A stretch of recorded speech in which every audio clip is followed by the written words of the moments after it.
My administrator told me resident safety was not my job. 10 minutes after I quit, he called my phone and asked me to come back because a memory care resident was standing near the front doors again. He said, "I just need you to do one last thing." I was already in my car. My name badge was in the cup holder.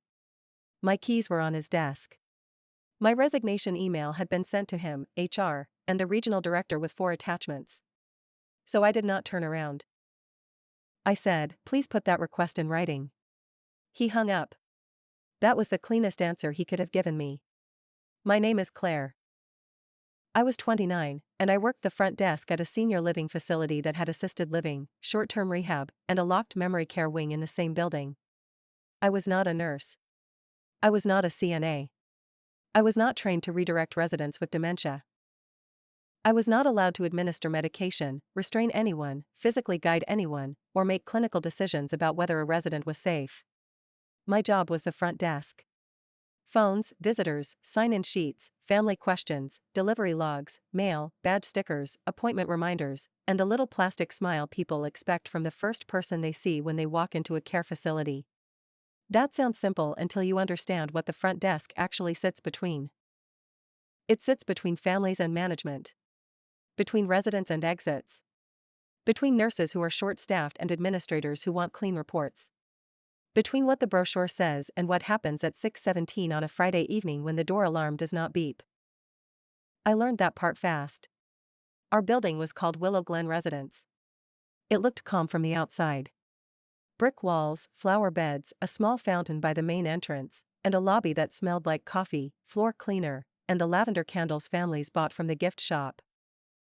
The front desk sat facing the main doors. Behind me was the hallway to administration. To my left was the visitor seating area. To my right was the corridor that led toward assisted living and, farther back, the memory care doors.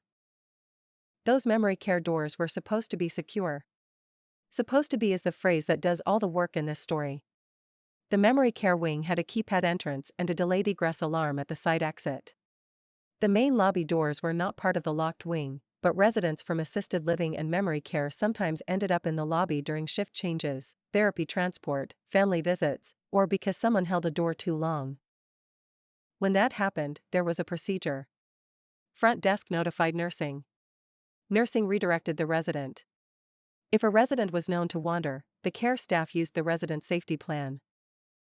Front desk documented who was notified and when. That was the written process. I liked written processes. Written processes are quiet until someone tries to lie about them. For the first few months, the job was busy but manageable.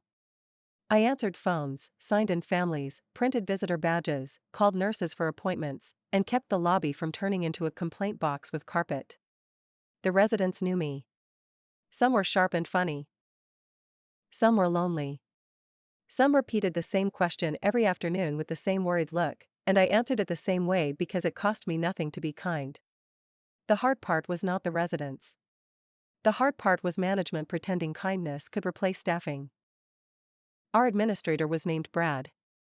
He had a framed license on his office wall, a rotating collection of motivational quotes in his email signature, and a gift for making every problem sound like a communication issue.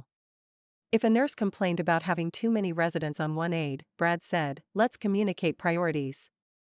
If housekeeping said they were covering too many rooms, Brad said, "Let's communicate expectations." If the front desk said a door alarm had failed again, Brad said, "Let's communicate calmly." Calmly usually meant stop putting it in writing. I did not stop putting it in writing.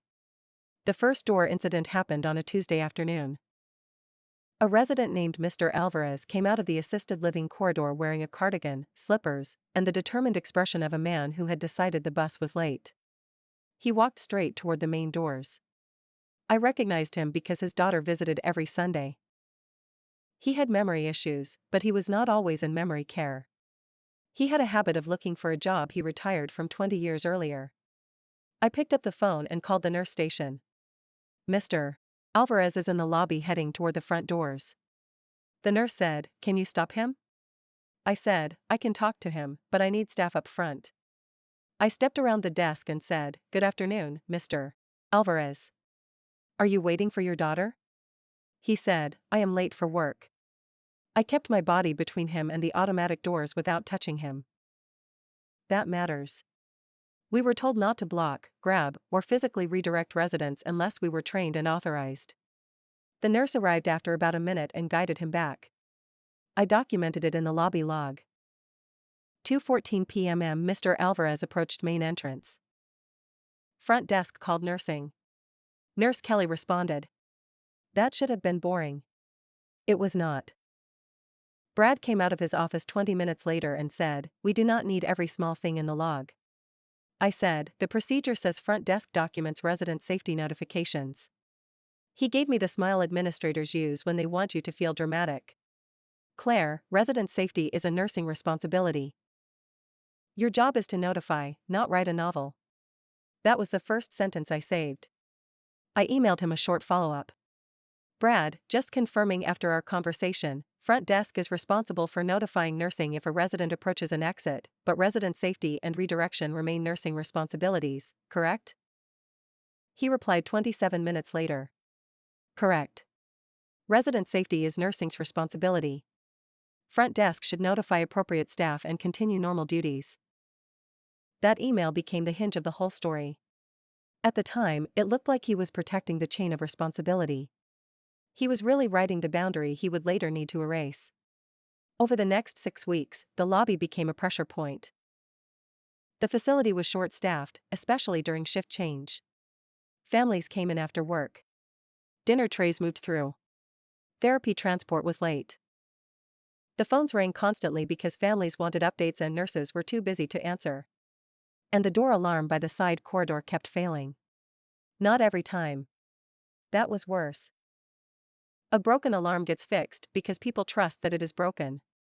An alarm that works sometimes lets management pretend the building is fine.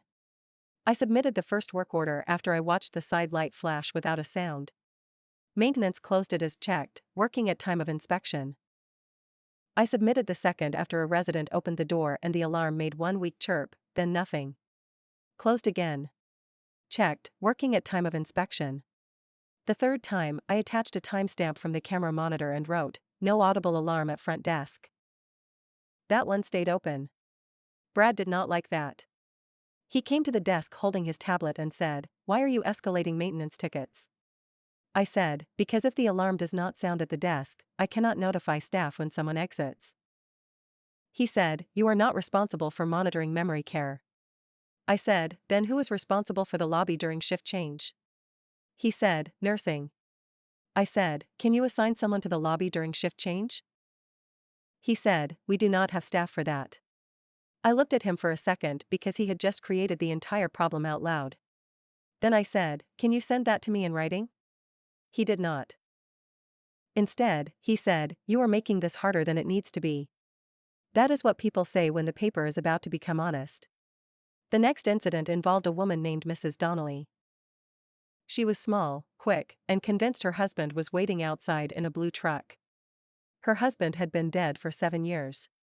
She came into the lobby during dinner shift while I was on the phone with a family member who wanted to know why her mother's laundry had gone missing again. Mrs. Donnelly walked past the visitor chairs and pressed the automatic door button. The doors opened. I said into the phone, "Can you hold for one moment?" Then I called toward the hallway, "I need nursing at the front desk." No one answered. Mrs. Donnelly stepped outside. I was not allowed to leave the front desk unattended. That was also written. Visitor access, deliveries, medication couriers, emergency services, and family pickups all entered through that point.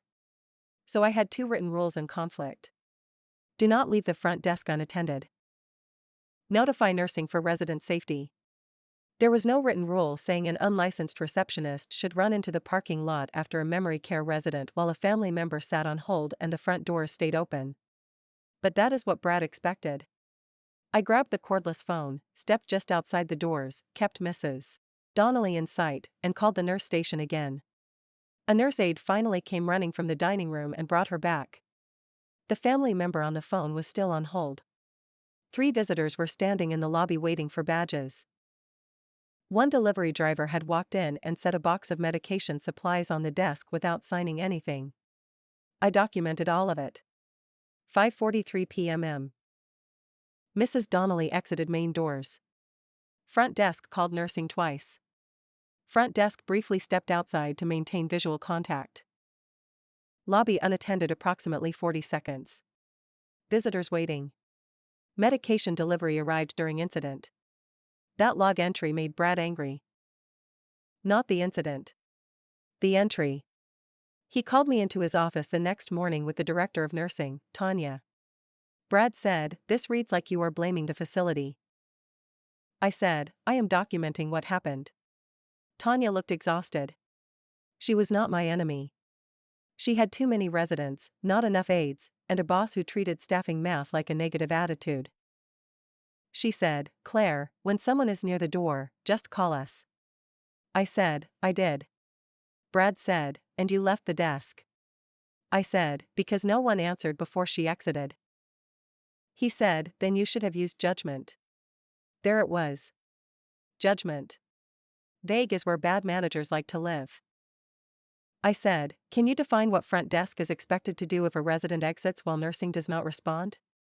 Brad said, "Do the reasonable thing." I said, "Am I authorized to physically stop or redirect a resident?" Tanya answered before he did. "No." I said, "Am I authorized to leave the front desk unattended during visiting hours?" Brad said, "Not as a habit." I said, "Is resident safety my responsibility?" Brad leaned back. "We already covered this. Resident safety is nursing's responsibility." I said, "Then I need a procedure for what front desk does when nursing cannot respond." Brad said, "We do not need a procedure for common sense." That sentence went in my notes. I went back to the desk and wrote an email. Not emotional. Not long. Just the facts. Brad and Tanya, following up on this morning's conversation, please confirm front desk procedure when a resident exits or attempts to exit and nursing staff is unavailable to respond. Current written procedure says front desk notifies nursing and continues normal duties. I am not licensed or authorized to physically redirect residents, and front desk cannot be left unattended during visiting hours. Please advise what written procedure should be followed. Tanya did not respond. Brad responded near the end of the day. Use your best judgment. We cannot create a policy for every possible situation. I printed it. Then I saved it as a PDF.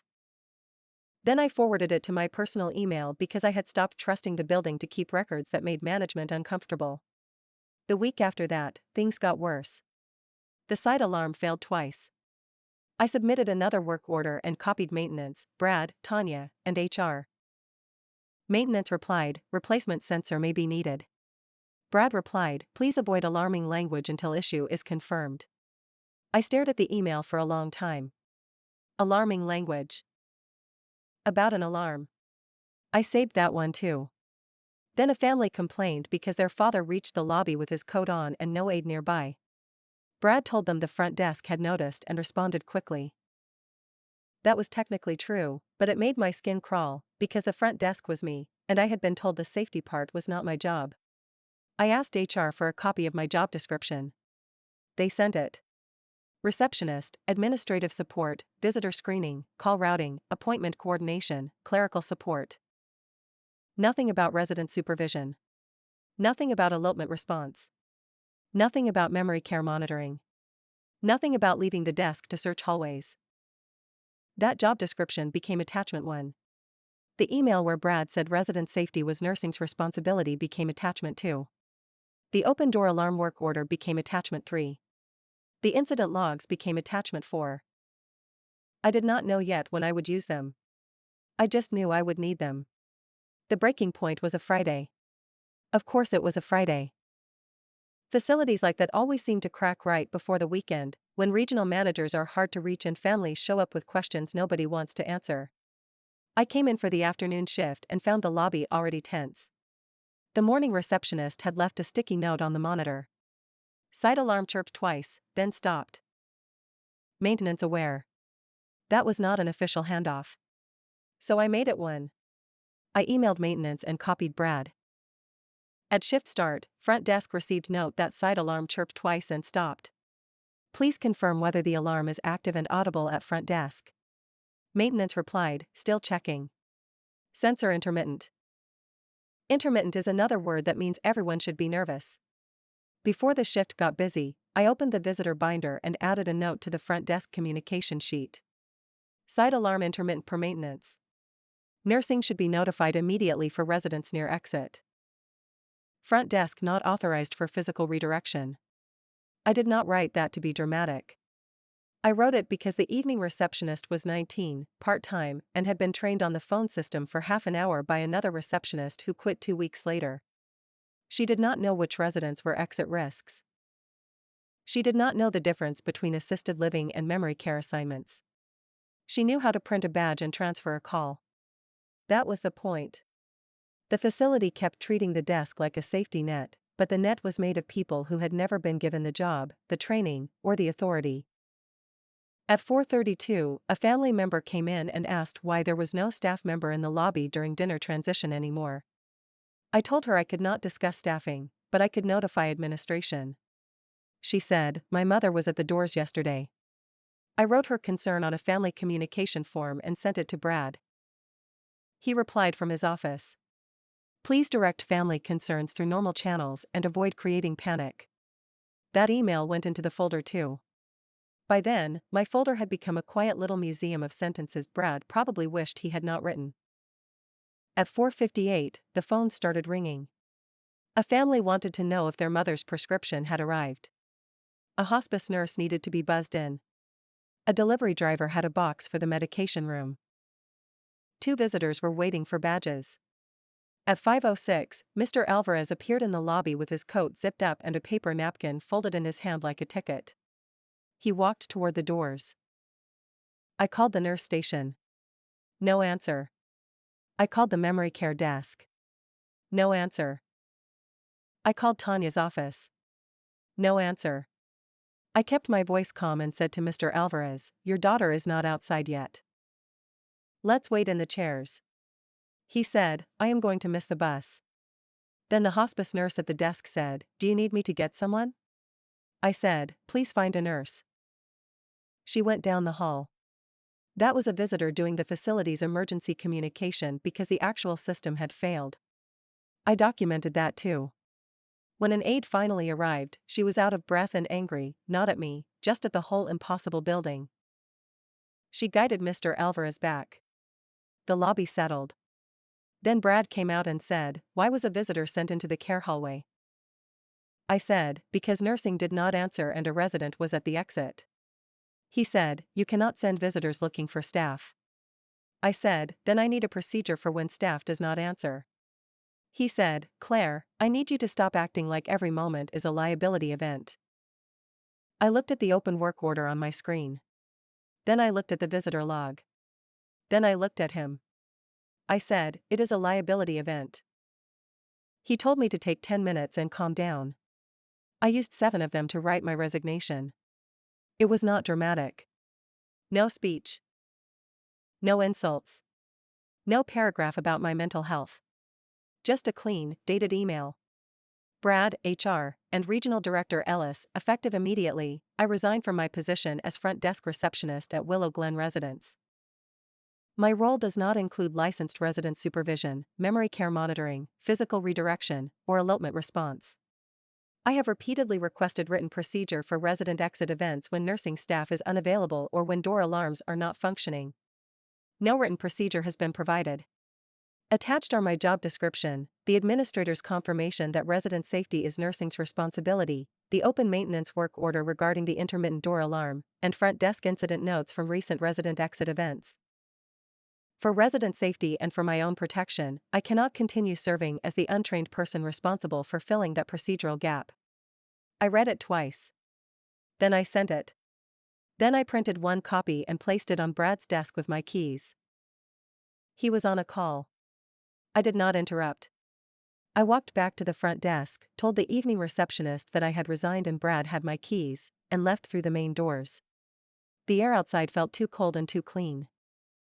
I made it to my car before my phone rang. "Brad." I let it ring. Then he called again. Then he texted.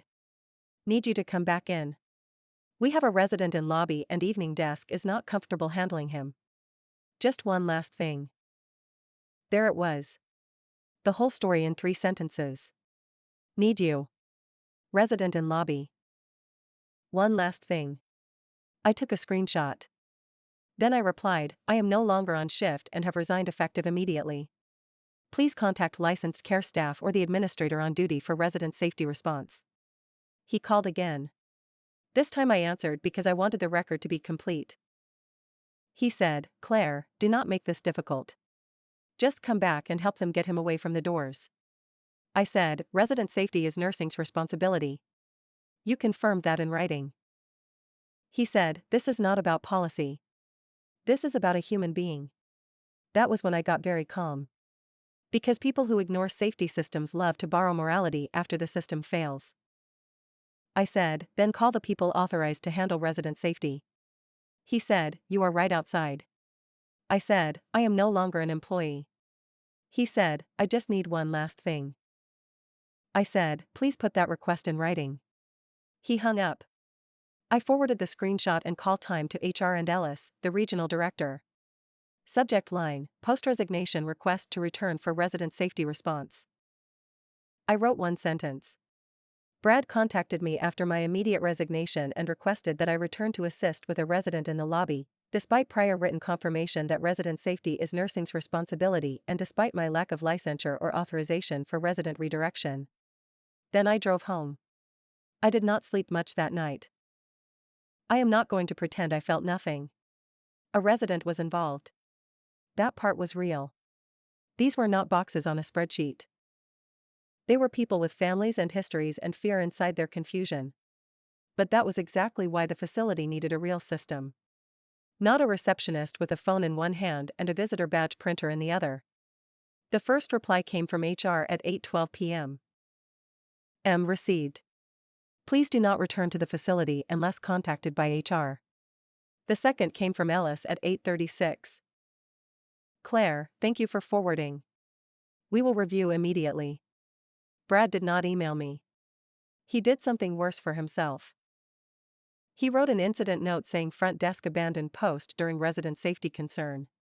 I know because HR sent it to me 2 days later and asked for my response. That was the moment Brad's version started collapsing. The note was only 6 lines long, but it was full of doors he had left open. Employee resigned without notice during active resident monitoring need. Employee failed to remain until relief coverage was arranged. Employee declined administrator request to return for resident support. Employee's conduct created operational disruption at front entrance. I read it once. Then I opened a blank response and answered line by line. Resigned without notice, yes, effective immediately, after repeated unresolved safety concerns documented to administration and HR. Active resident monitoring need, front desk was not assigned resident monitoring, per administrator's written statement.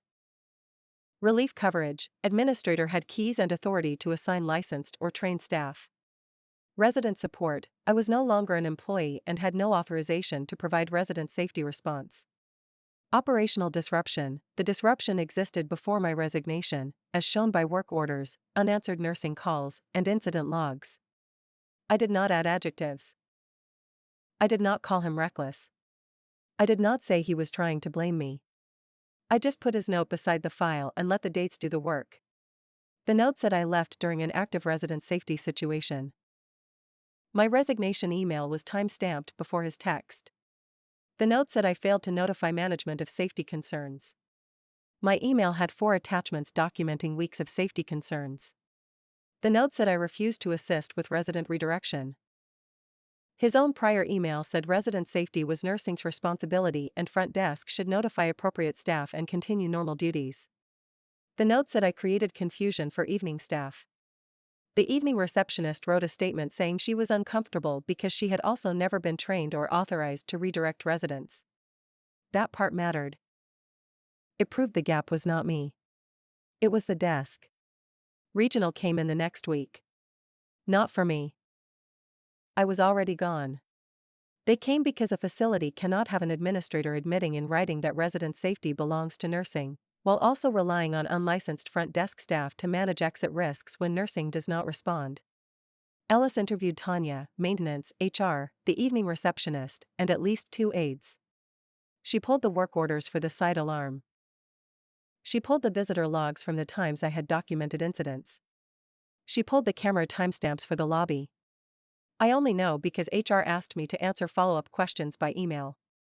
They asked whether I had ever been trained on elopement response. No.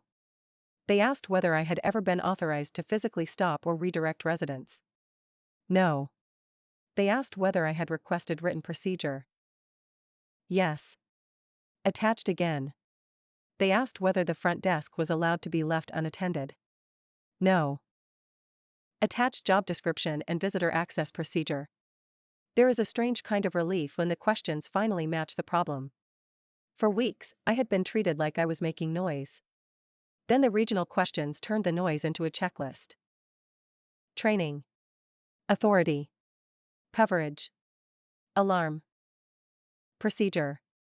Documentation. Brad had answers for almost none of them. The door alarm was the part that really hurt him. A staffing argument can get muddy. People argue about judgment, attitude, tone, and whether someone should have been more flexible. A door alarm is colder. It either sounds where it is supposed to sound, or it does not. Maintenance had closed 2 tickets as working at time of inspection. That sounded fine until Ellis asked where the alarm had been tested from. At the door.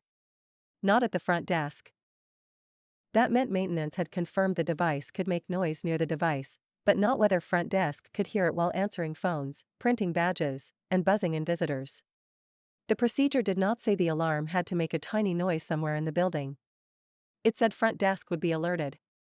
That one distinction moved the issue from Claire complained about an alarm to the facility never verified that the alert reached the person assigned to notify nursing.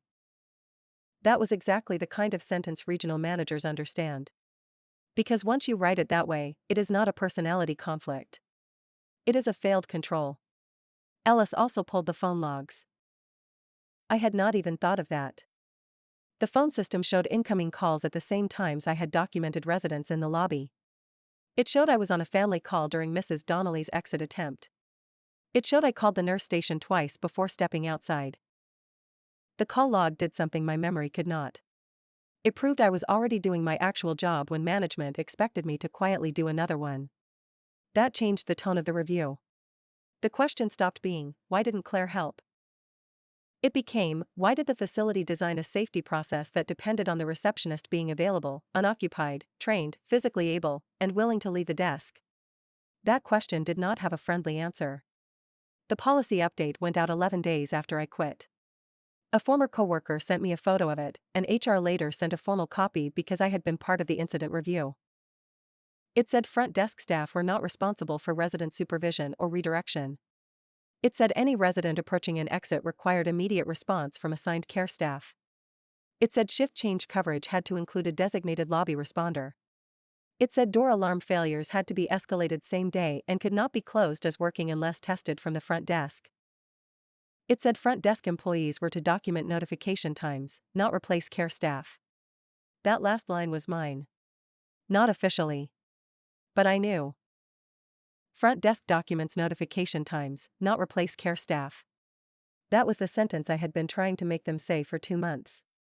Brad was not fired immediately. That would have made a cleaner story, but workplaces rarely give you clean endings.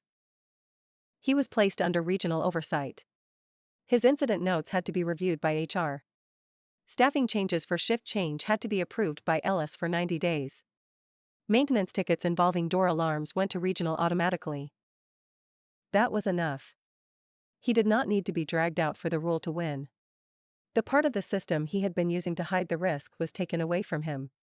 There was a financial part too. Facilities do not like to talk about safety until safety becomes cost. The replacement alarm sensor was not expensive. The expensive part was the review, the retraining, the staffing coverage, the overtime, the regional visit, and the family calls Brad had to personally return after the policy update. One family requested a care plan meeting after learning the lobby coverage had changed. Another asked whether exit risk monitoring had been part of the service they were already paying for. A third wanted written confirmation that front desk staff would no longer be the first line of response. Brad had to sit in those meetings. Not me. He had to explain the new process without saying the old one had been held together by an underpaid receptionist who finally put the truth in an email. That was the part one liked most. Not because I wanted families scared. Because families deserve to hear a process, not a vibe. For months, Brad survived by keeping everything soft. Use judgment. Stay calm. Communicate. Do the reasonable thing. After the review, the words got hard. Assigned lobby responder. Alarm tested from front desk. Notification time documented. No physical redirection by reception. Those words did not care whether Brad felt exposed. 3 weeks later, Tanya texted me from her personal phone. She said, they finally fixed the side alarm. Then she sent a second message. And they put an aide in the lobby from 4 to 7. I sat with that for a while. 4 to 7. The exact hours I had been begging them to cover. The exact hours Brad kept telling me were not my responsibility, while acting like they were my fault. I never went back to Willow Glen. I found another job doing front office work for a physical therapy clinic where the scariest thing in the lobby was a printer that jammed when it rained. But I kept the email chain. Not because I wanted to relive it. Because the email chain was the only reason the story did not become, receptionist walked out and left residents unsafe. That is what they wanted it to be. The lazy employee. The emotional resignation. The front desk girl who did not care. The documents told a colder story. They said management knew about the alarm. They said management knew about the staffing gap. They said management knew front desk was not authorized to redirect residents. They said management knew resident safety was nursing's responsibility. Then they said management called me anyway. Brad asked for one last thing. The file gave him one. It gave him his own words back. That was one workplace where an empty job description did more damage than an argument. The next story comes from another woman, another process, and a meeting room full of people who approved something by not showing up. She worked at a manufacturing plant as a process documentation specialist. Her job was to write test procedures for equipment that had to pass inspection before it could be used on the production floor. The old procedure was a mess. Operators hated it. Quality hated it. Maintenance hated it. Everyone knew the test steps were outdated, but every department wanted a chance to object before anything changed. So upper management created a rule. Any procedure change required a review meeting with engineering, quality, maintenance, safety, operations, training, and 2 department managers. The meeting invite had to include the draft procedure, the red line copy, the change reason, and a note saying that failure to attend would be treated as no objection. They wrote that last part because they were tired of people delaying changes after ignoring the first review. It sounded efficient. Then they applied it to her procedure. She sent the invite to 23 people. She attached the draft. She attached the red line. She attached the test data. She put the magic sentence in the body of the invite. If you cannot attend, send written objections before the meeting. No attendance and no written response will be recorded as no objection. The meeting arrived. Nobody came. Not engineering.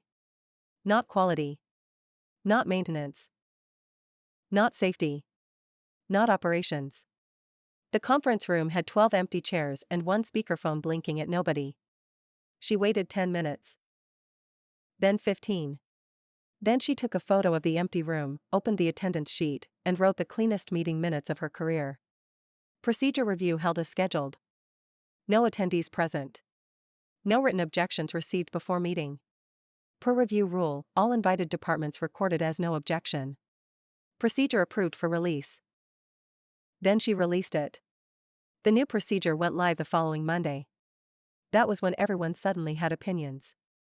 The first complaint came from quality at 8:18 Monday morning. We did not sign off on this release.